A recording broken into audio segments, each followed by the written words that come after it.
warahmatullahi wabarakatuh. Perkenalkan, nama saya Muhammad Al-Abidin dengan NPM 10120537. Di sini saya akan mempresentasikan rasio ekuiditas mata kuliah manajemen keuangan. Di sini saya membuat video ini untuk memenuhi tugas UAS setengah semester. Oke, langsung saja.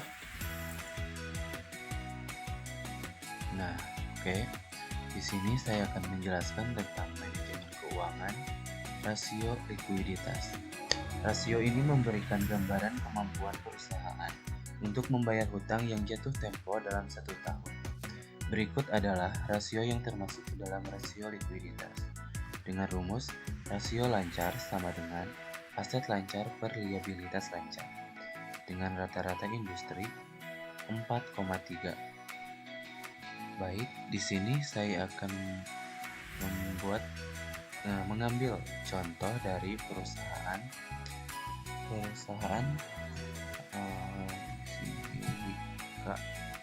Karya Tbk.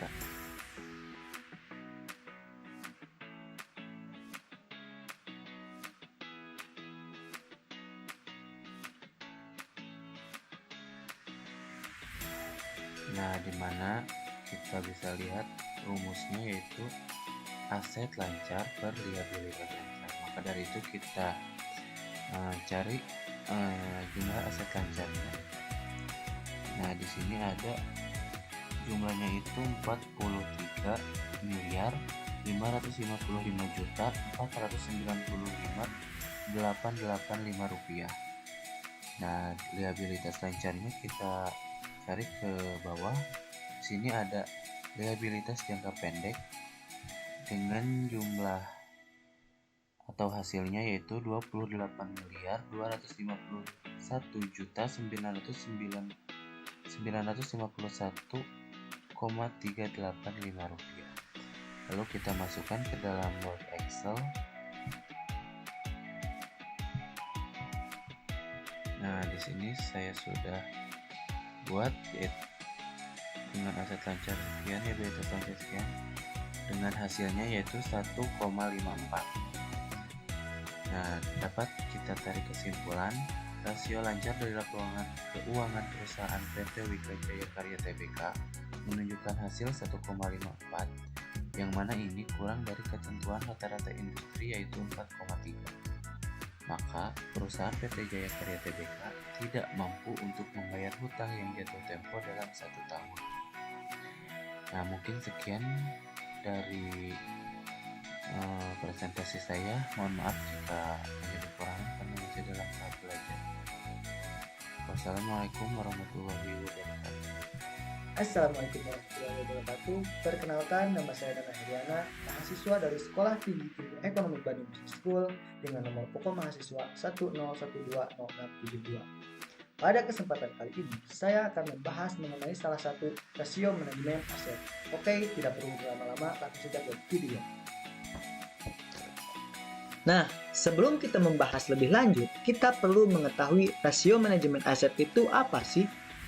Rasio manajemen aset bertujuan untuk mengukur atau memberikan gambaran terkait seberapa efisien perusahaan dalam menggunakan asetnya. Berikut ini adalah salah satu rasio dari manajemen aset yang saya ambil, yaitu rasio perputaran aset tetap. Rasio perputaran aset tetap adalah rasio keuangan yang mengukur produktivitas dan efisiensi aset tetap dalam menghasilkan pendapatan. Cara menghitungnya yaitu dengan penjualan atau pendapatan dibagi dengan aset tetap neto dengan rata-rata industri 2,8 kali sebagai ketentuannya. Oke, biar tidak terlalu bingung, langsung saja ke contoh soal yang diambil dari laporan keuangan PT Wijaya Karya pada tahun 2018. Di sini saya memiliki laporan keuangan yang terdapat pada Annual Report PT Wijaya Karya pada tahun 2018. Langkah pertama yang kita harus lakukan untuk menentukan rasio perputaran aset tetap PT Wijaya Karya adalah mencari nilai penjualan atau pendapatan dari PT Wijaya Karya yang terdapat dalam laporan laba rugi.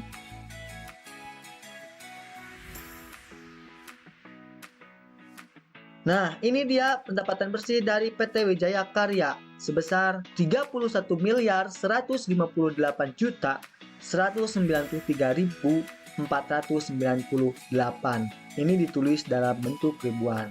Langkah kedua, mencari nilai aset tetap neto dari PT Wijaya Karya yang terdapat dalam laporan posisi keuangan. Nah, ini dia aset tetap neto PT Wijaya Karya sebesar 4 miliar 675 juta 679.014 ditulis dalam ribuan. Jadi, penjualan atau pendapatan PT Wijaya Karya dibagi dengan aset tetap neto dari PT Wijaya Karya memiliki hasil 6,663.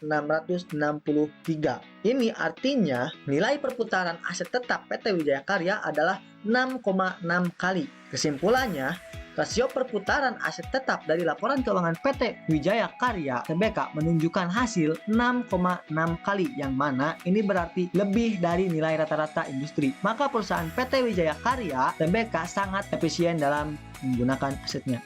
Sekian dan terima kasih. Baik, perkenalkan nama saya Ai Anissa Janurista dari kelas G1 Manajemen dengan nomor pokok 101205559. Di sini saya akan menjelaskan mengenai rasio manajemen utang pertemuan 3. Rasio manajemen utang. Rasio ini memberikan gambaran terkait cara perusahaan mendanai asetnya, serta kemampuan perusahaan untuk membayar kembali utang jangka panjang. Berikut adalah rasio yang termasuk ke dalam rasio manajemen utang, yaitu ada total utang terhadap total modal atau total debt to total capital, yang mana rumusnya adalah total utang terhadap total modal sama dengan total utang dibagi total modal, sama dengan total utang dibagi total utang plus ekuitas. Dan rata-rata industrinya 38,4%.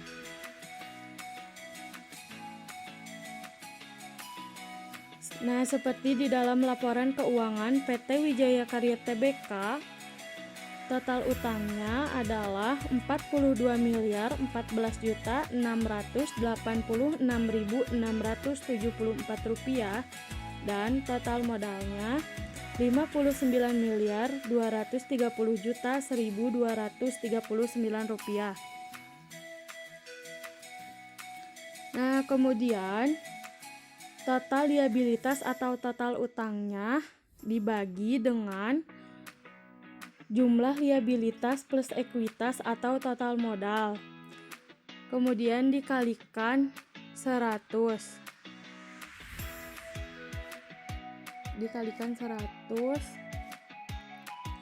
Jadi kesimpulannya, total utang terhadap total modal dari laporan keuangan PT Wijaya Karya Tbk menunjukkan hasil 70%, yang mana ini berarti lebih dari nilai rata-rata industri. Maka perusahaan PT Wijaya Karya Tbk dapat mendanai aset perusahaan dengan baik serta mampu membayar kembali utang jangka panjang. Assalamualaikum warahmatullahi wabarakatuh. Perkenalkan, nama saya Lia Yuliana dengan NPM 1012057 dari kelas G1 Manajemen. Di sini saya akan menjelaskan mengenai nilai mata uang pada pertemuan 6. Baik, di sini saya sudah membuat sebuah contoh soal. Diketahui data-data sebuah proyek sebagai berikut. Investasi awal 200 juta. Pada tahun kedua sampai pada tahun ke-8, proyek menghasilkan pemasukan bersih 50 juta per tahun. Nilai sisa tahun ke-10 adalah 60 juta dengan suku bunga bank 20%. Ditanyakan berapakah nilai net present value proyek tersebut. Apakah proyek tersebut layak? Lalu dibuatkan sebuah grafik seperti ini. Anuitas atau pemasukan jatuh pada tahun kedua sampai tahun ke-8 senilai 50 juta. Dan F atau nilai sisa senilai 60 juta di tahun 10. Nah, pengeluaran senilai 200 juta. Untuk mencari rumusnya, yaitu net present value sama dengan min 200. 200 ini dari pengeluaran. Kenapa bentuknya negatif? Karena pengeluaran dalam grafik panahnya ke bawah, yang artinya keluar. Maka dari itu bentuknya min atau negatif. Ditambah A itu adalah anuitas tadi senilai 50 juta yang ini. Dikali P per A. Untuk menentukan P per A nya kita lihat dari grafik. anuitas pertama jatuh pada tahun kedua sampai tahun ke-8. Maka dari itu kita hitung dari tahun kedua sampai tahun ke-8. 1, 2, 3, 4, 5, 6, 7. Jadi paper A-nya kita lihat di tabel pada baris ke-7. Yang ini paper A. Baris ke-7.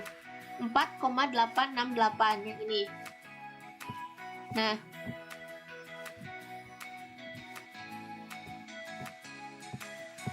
dikali 1 ditambah I itu adalah bunga bank.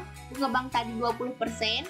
Persentase diubah ke desimal jadi 20 dibagi 100 jadi 0,2. Pangkat min 1. Untuk menentukan pangkat min 1-nya kita lihat dari 1 tahun sebelum anuitas pertama. Anuitas pertama itu pada tahun kedua, berarti 1 tahun sebelum anuitas adalah tahun ke-1. Diseret ke kiri, hitung sampai mentok ke 0. 1. Nah, dari 1 ke 0 itu 1. Makanya pangkatnya min 1. Nah, apabila anuitas pertamanya jatuh pada tahun ketiga, maka untuk menentukan pangkatnya, kita lihat dari 1 tahun sebelum anuitas, berarti tahun kedua. Maka dihitung dari 2 sampai 0, 1, 2, maka pangkatnya adalah min 2.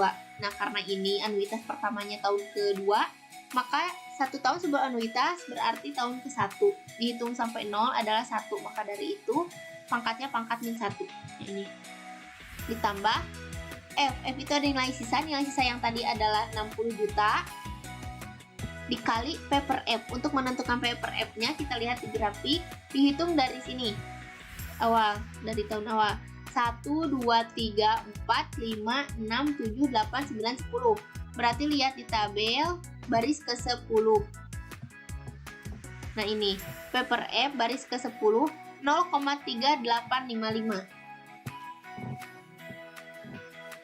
Nah, 0,3855.